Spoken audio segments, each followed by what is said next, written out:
Bueno, ahora sí, comenzamos. Buenas tardes. Espero que estén bien. Quería proponerles, para hacer la clase lo más compacta posible, dar, dar el resumen, explicarles el resumen, y luego yo voy a leer todas las preguntas que estén en el chat y las voy a responder a continuación. Así tenemos tiempo de también hacer preguntas de práctica, a la par que yo en el chat respondo alguna pregunta que haya de teoría. Y si la pregunta también amerita más desarrollo, por ahí hacemos digamos, la transmitimos al foro y la respondo con más detalle. Pero bueno, lo que quería pedirles es eh, que tengan un poquito de paciencia. Yo les digo toda la explicación de un tirón y después leo las preguntas que haya en el chat. Ustedes pregunten, tranquilos, yo al final leo todo y les contesto. Bueno, la idea es hacer un resumen de una parte que me falta. Acá están viendo la página 48 de las transparencias. Y lo que queremos ver hoy es cómo se traduce o cómo lucen, cómo se ven las instrucciones de alto nivel escritas en lenguaje de ensamblado.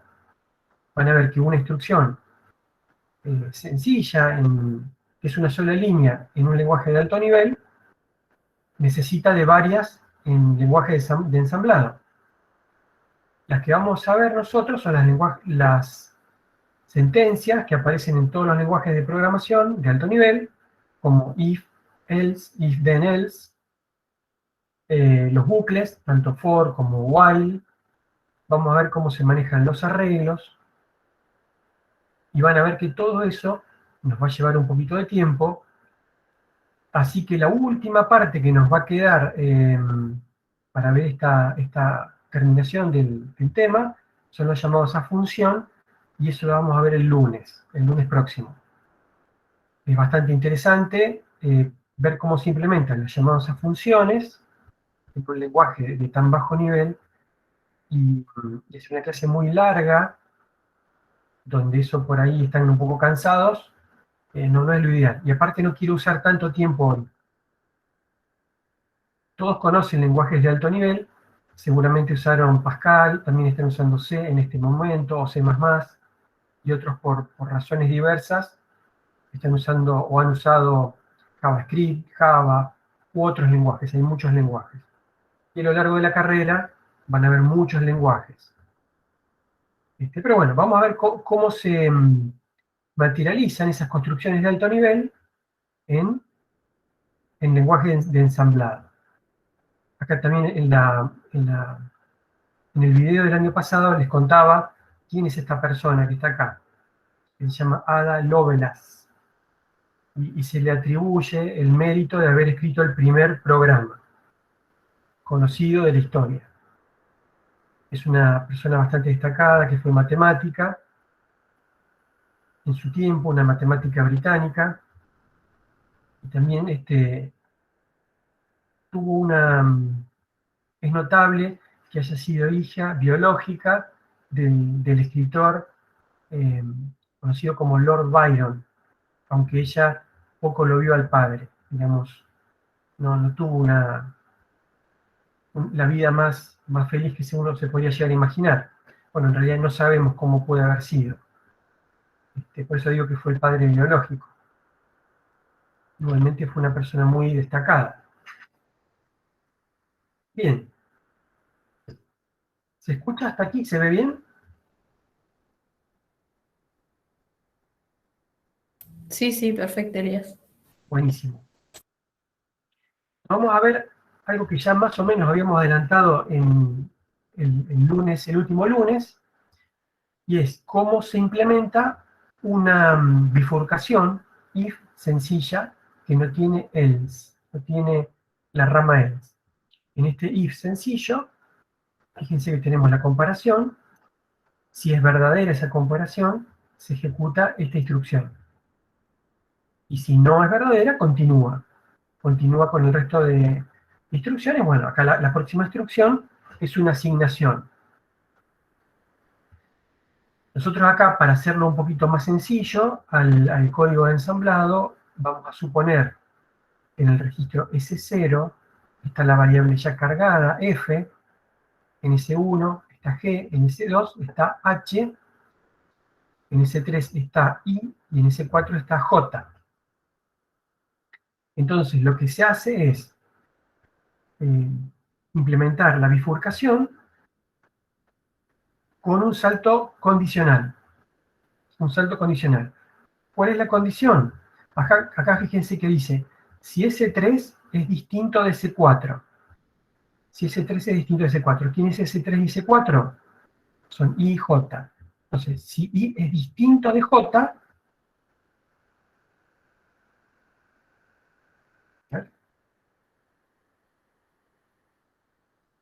si I es distinto de J, me voy a la etiqueta L1. Y ahora fíjense que acá yo lo que tenía era, si I es igual a J, entro a la rama positiva. Acá, si no son iguales, salgo de la bifurcación. Es exactamente lo mismo. Nada más que hecho de esta manera, ¿sí? Digamos, complementando la condición, lo que se hace es tener un código en ensamblador un poquito más compacto, haciendo la pregunta complementaria. Entonces, si son distintos, salgo. Y si son iguales, ejecuto la rama verdadera, que era que a F le asignaba G más H. Fíjense que hago una suma donde a S0, que es F, le asigno S1,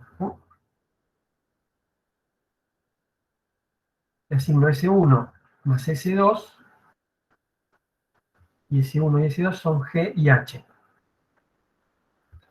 Sí, es algo sencillo. Bueno, acá me fui de la página.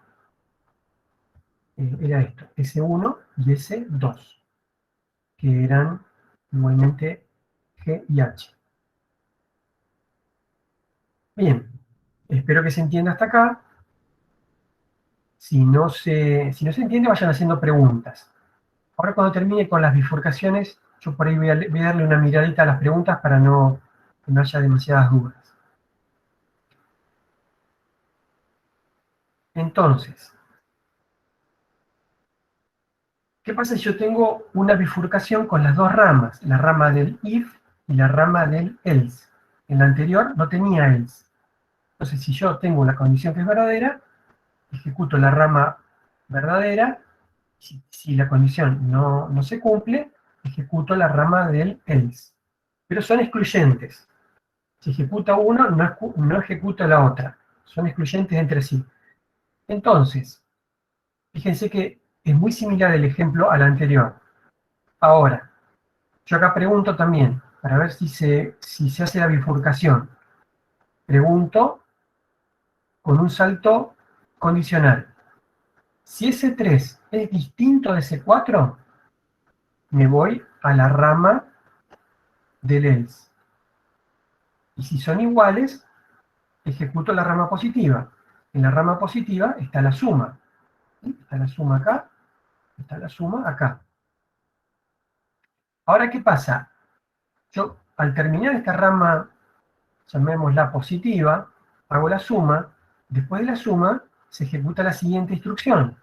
Si yo acá no pongo este salto incondicional, se ejecutaría la rama del else. Entonces yo, con este salto eh, incondicional, salteo, ¿sí? Yo me salteo la rama del else. Si no lo pongo, la semántica esta no se va a corresponder con la de la instrucción que tengo del lado izquierdo. ¿Se entiende eso?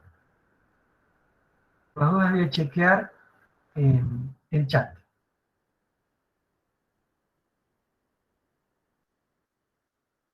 Por ahora no hay nada, Elías, de consulta de lo que Perfecto, estás buenísimo, explicando. buenísimo. Y seguramente ya vieron el video, así que es un repaso más bien rápido. Me alegro mucho que hayan hecho esa tarea. También les recomendaba mucho completar la explicación del video con la lectura de los libros que recomendamos. Van a ver que son libros de una lectura relativamente sencilla. Bueno, ahora vamos a pasar a los bucles. ¿Cómo se implementa un bucle? Acá tenemos un bucle de tipo while. En este bucle de tipo while, mientras se cumple esta condición, se va a ejecutar este cuerpo. Nosotros en el video les explicábamos que en realidad lo que se está haciendo es calcular el logaritmo en base 2 de 128. Eso después lo pueden verificar bien. Pero uno cuando lo mira así, sin saber qué es lo que quiere hacer el programa, de que hay un bucle, un cuerpo con dos instrucciones. En la primera instrucción se multiplica por 2 una variable, y en la segunda instrucción se le suma 1 a otra variable. Entonces, bueno, mientras la variable POU sea distinto de 128, va a entrar acá y luego sale. Entonces, bien, nosotros tenemos una primer parte en ensamblador que hace esta inicialización. Está acá. En esa inicialización, lo que vamos a hacer es asignarle a ese 0 un 1. Es esto que está acá. A ese 0 le asigno un 1. En ese 0 va a estar POU. Y a ese 1 le asigno un 0, que es la inicialización de la variable x. Después, también vamos a necesitar tener este 128 que yo necesito para las comparaciones, lo tengo que tener cargado en otro registro. Entonces al registro T0 lo voy a cargar con 128.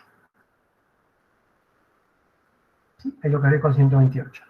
Entonces en T0 tengo 128 y voy a hacer la pregunta. Fíjense que los bucles también se implementan con un salto condicional, para ver si hago la bifurcación para salir o entrar al cuerpo del bucle. Entonces, la pregunta que yo hago es, si ese 0 es igual a T0, es decir, si yo llegué a 128, si llegué a 128, me voy afuera del bucle. Si llegué a 128, me voy afuera del bucle. Fíjense que es lo mismo que está en la condición esta. Si es distinto, yo entro al cuerpo. Y acá pregunto, si son iguales, salgo del bucle. Entonces, si son distintos, entro al cuerpo del bucle. El cuerpo del bucle es estas tres instrucciones que están acá. En la primera, hago un shift de un lugar hacia la izquierda. Qué curioso, fíjense, qué curioso. Después tengo una de inmediato, donde yo sumo 1 a ese 1. Esta está fácil. Yo acá tenía que a X le sumaba 1, le acumulaba una unidad. Entonces, este add i implementa esta suma. Ahora, esta otra instrucción, ¿qué hace acá? ¿Qué hace un shift cuando yo tengo que implementar una multiplicación por 2? ¿Se acuerdan de eso? ¿Cómo es que yo uso un shift? De un lugar hacia la izquierda para implementar una multiplicación por 2. Seguramente se están acordando, capaz que en la práctica ya lo estuvieron usando, que esta es una forma muy eficiente y muy económica de multiplicar por potencias de la base. ¿Sí? 2 es una potencia de la base 2, 2 a la potencia 1. 2 a la 1 es 2. Entonces, desplazando un lugar, yo agrego un 0 por la derecha, y eso equivale a multiplicar por 2 en binario. Cualquier cosa, lo repasamos después. Eso pregúntenmelo tranquilamente, lo repasamos después. estuvimos el otro día analizando los desplazamientos a derecha y izquierda para implementar multiplicaciones y divisiones por potencias de la base de una forma muy eficiente. Recuerden, a veces uno ve muchas cosas en las teorías, pero acá hay un tip muy importante. Si un día quieren multiplicar o dividir por potencias de la base de una forma muy eficiente y acelerar mucho un programa, recuerden este consejo, este tip de usar los desplazamientos, los shift, la instrucción shift.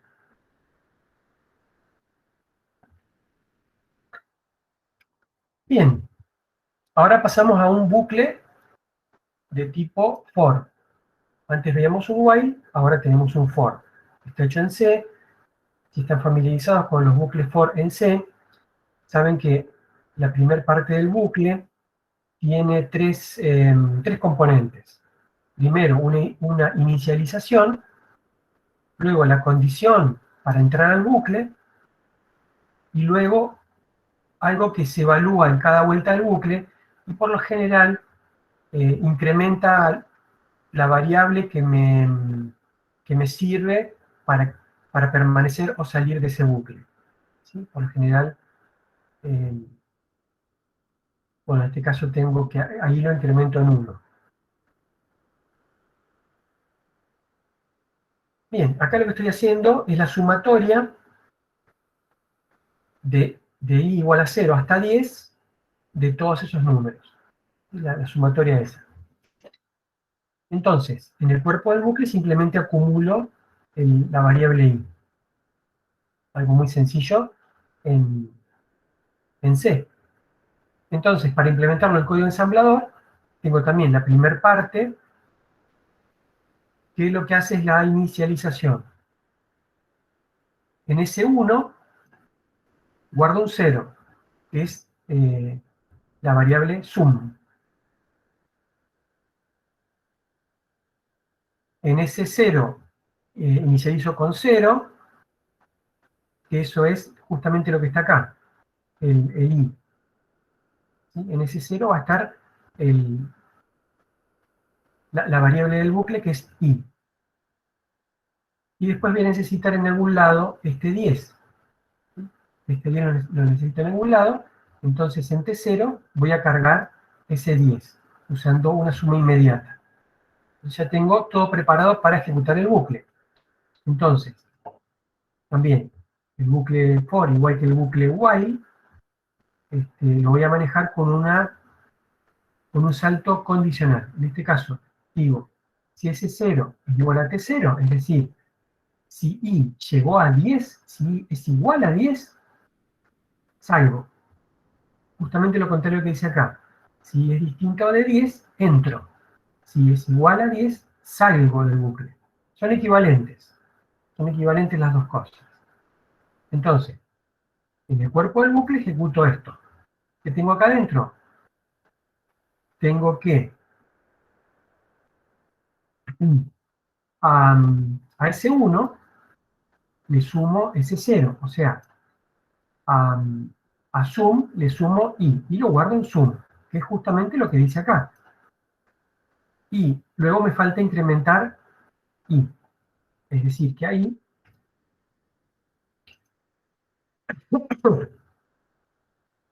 le sumo 1, es esto que está acá. Y luego salto de manera incondicional al principio del bucle. Fíjense que acá usé como nombre, como etiqueta, la palabra for. Acuérdense que las etiquetas son un nombre, un string, que puede ser cualquier string, menos las palabras, los nombres de los mnemónicos en ensamblador. Por ahí uno se cree que está implementando un for acá, pero no, es una etiqueta cualquiera. Ahora fíjense un detalle. Yo cuando lo hago al for en C, yo acá no hay ninguna marca explícita que me diga que esto vuelve para arriba y vuelve a ejecutarse. está en la semántica, está implícito. Yo cuando lo implemento en ensamblador, tengo que hacer todo explícito porque mis instrucciones, como decíamos en otras oportunidades, son demasiado básicas. Yo acá no puedo tener nada supuesto, nada implícito. Todo está explícito. Por eso, para volver al principio del bucle, necesito un salto incondicional al principio del bucle. No hay nada que quede supuesto. Todo lo tengo que expresar en mis instrucciones. Por eso es más trabajoso escribir programa en ensamblador y uno desde luego opta siempre por escribir programas en lenguaje de alto nivel.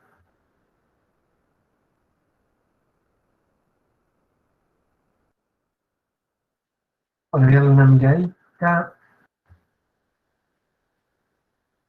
Bueno, esto Enzo lo vamos a responder luego. Yo después te lo respondo. Mateo, bueno, eso yo les voy a responder.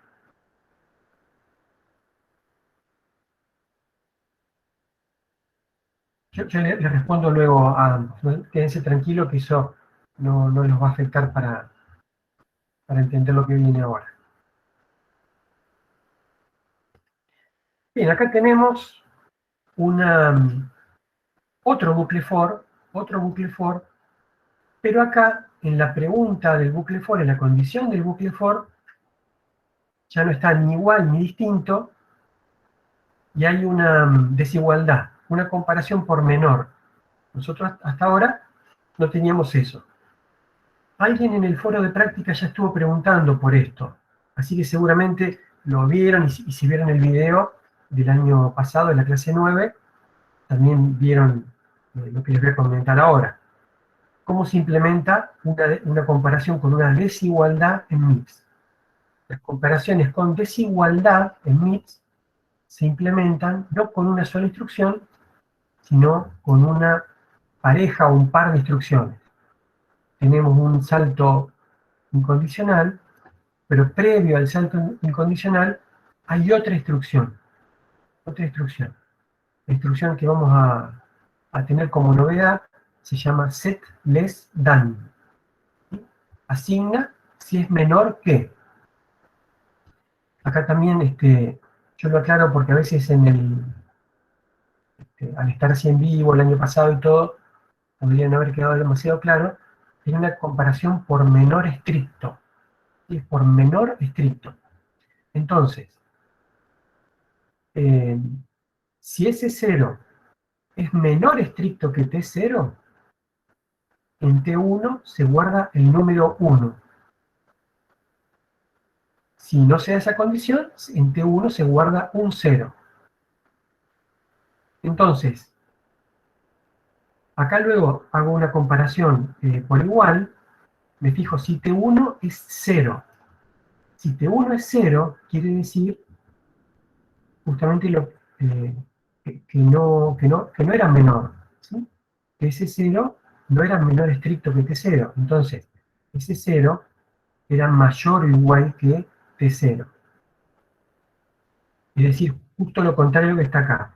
Entonces, como es justo lo contrario que está en el código en C, eso quiere decir que me voy afuera del bucle.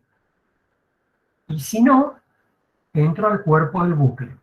Lo que está en el cuerpo del bucle es más o menos lo que venimos viendo de antes. No hay demasiada novedad. Lo único novedoso que tengo acá es cómo implementar una desigualdad. Ese es el punto, el foco de esta hoja. A veces, como les digo siempre, no es tan fácil entender todo esto a la primera.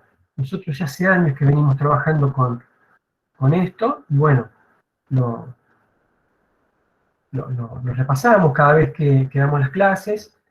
Ustedes que recién se encuentran con este conocimiento, para entenderlo un poco, viendo el video del año pasado un poquito más, leyendo un poco más, y en la práctica lo terminan de entender.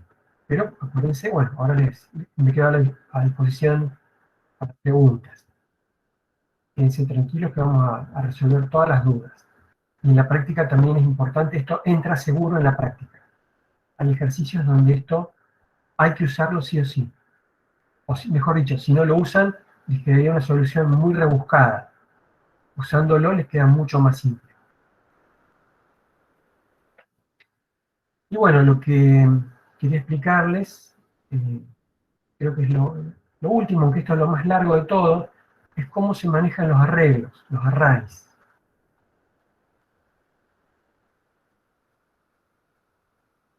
Los arrays.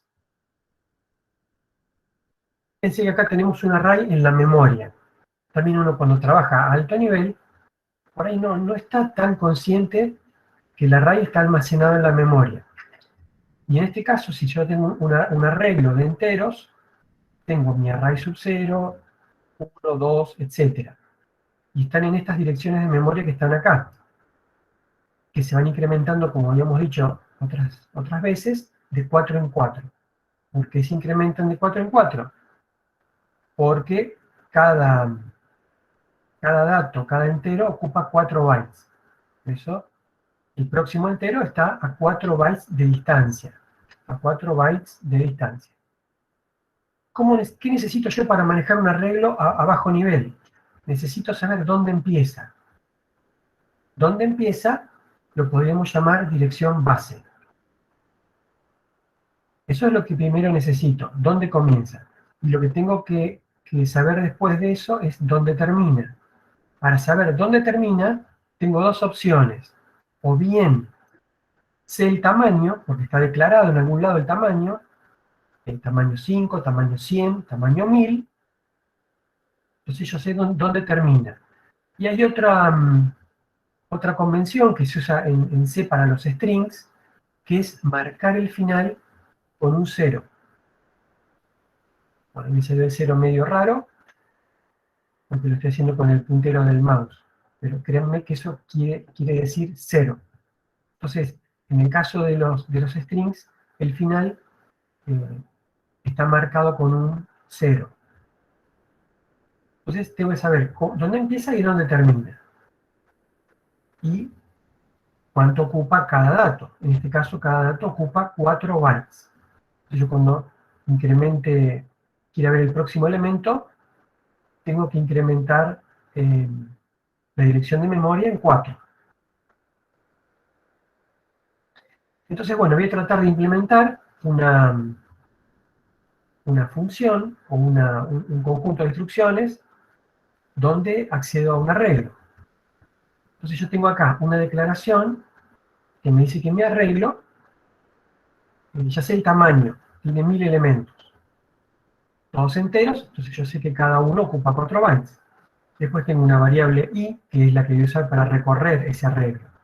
Entonces, desde 0 hasta 1000, pero sin llegar al 1000, voy a hacer una cierta operación y voy incrementando el índice i en 1. Todos los que saben C saben que esto se puede escribir de una forma mucho más compacta, pero no es nuestro objetivo en esta materia. Entrar a los detalles de la sintaxis del lenguaje C. Ya demasiado tenemos con MIPS. Entonces, bueno, en el cuerpo del array, lo que vamos a hacer es leer el elemento i, al elemento i lo multiplico por 8, leo acá el elemento i, lo multiplico por 8, y almaceno el resultado en el mismo lugar. En el mismo lugar, lo voy sobreescribiendo con todos los elementos multiplicados por 8. Entonces, este elemento lo voy a ir sustituyendo por este por 8, el segundo por 8, el tercero por 8, y así hasta el final, que son 1000. Entonces, bueno, acá esta primera parte yo lo que quería demostrar es nada más la inicialización, donde, bueno, en ese 0 voy a tener el inicio del arreglo, en ese 1 voy a inicializarlo con un 0 para el comienzo del bucle, y voy a cargar el 1000 como cargaba antes las constantes que necesito para manejar el final del bucle. El 1000 lo cargo en T2. Entonces esa simplemente es la parte donde se inicializa. Y acá viene el cuerpo del bucle, que es la parte más complicada. Entonces, fíjense que en el bucle hay una desigualdad. Una desigualdad. Yo justo recién vi cómo se implementaban las desigualdades. Para implementar esa desigualdad voy a usar dos instrucciones. Un salto incondicional y el SLT. Entonces yo acá estoy preguntando, si S1 es menor estricto que T2, si S1 es menor estricto que T2, en T0 guardo un 1. Y si no, queda un 0. Entonces, si acá me quedó un 0, quiere decir que ya es mayor o igual, salgo del bucle, me voy al final. Y si es menor estricto, entro al cuerpo del bucle, que es todo esto que está acá. Todo esto es el cuerpo del bucle. Fíjense que acá, como en los otros bucles, tengo el salto al principio del bucle, para volver a preguntar. Acá lo que voy a hacer, tengo una parte, fíjense, tengo 3 instrucciones hasta llegar al load. ¿Se acuerdan que lo primero que yo tenía que hacer era cargar el elemento del arreglo? ¿Cómo hago para cargar el elemento del arreglo? Digo, bueno, yo tenía I en S1. Yo ahí lo desplazo 2 lugares, a la izquierda. Qué curioso, otra vez, hago una cosa medio extraña, con un desplazamiento a izquierda de los lugares. Ese desplazamiento a izquierda equivale a multiplicar por 4, que es otra potencia de 2. 2, 4, 8, 16, 32, etc. Entonces, esto lo que hace es multiplicar por 4, perdón. Acá multiplico por 4 y me quedo ante 0 con el valor. Yo en ese 0 tenía la base del arreglo. A esa base le sumo, ese desplazamiento y me quedo apuntando al próximo elemento. Yo había inicializado, fíjense, S1 en 0. Entonces cuando haga 0, 0 por 4 es 0. Entonces acá voy a estar sumando la base más 0. Estoy en el primer elemento de la regla. Así que quédense tranquilos que no me salteo ninguno. Entonces me paré en el elemento que quiero leer. Y ahí, acá genero la dirección. Y cargo el elemento que está ahí guardado en la memoria, lo cargo en T1. Lo cargo en T1. Yo después acá hago esta otra cosa curiosa. A T1 lo desplazo 3 lugares a la izquierda. ¿Por qué? Y porque yo tenía que hacer multiplicar por 8 los elementos del array. Entonces aprovecho y hago la misma técnica. Lo desplazo, en este caso, 3 lugares para multiplicar por 8. ¿Sí? Una vez que tengo hecho eso, nada más tengo que guardarlo donde estaba. Entonces, ¿dónde estaba? Si antes estaba en T0 más 0, ahora lo vuelvo a guardar, o lo piso de vuelta en T0 más 0, con el nuevo valor que recién calculé. Y ahora simplemente lo que me falta es incrementar la variable que habíamos llamado i. Entonces, a i, que había arrancado en 0, y se va incrementando, le voy sumando 1. Y vuelvo al principio. Vuelvo al principio. Dicho así, parece fácil, porque seguro que lo están escuchando, y es convincente la explicación. Pero como les digo, esto lo van a terminar de entender cuando lo vean, lo practiquen y lo estudien un poquito.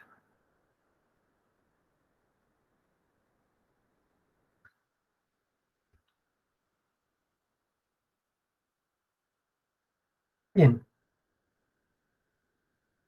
yo ya les había prometido al principio de la clase que no iba a ser muy larga y que la parte de llamada a funciones, que es muy lindo para estudiarlo bien, y es bastante sorprendente cómo se puede implementar con algo tan elemental como estas instrucciones en ensamblador.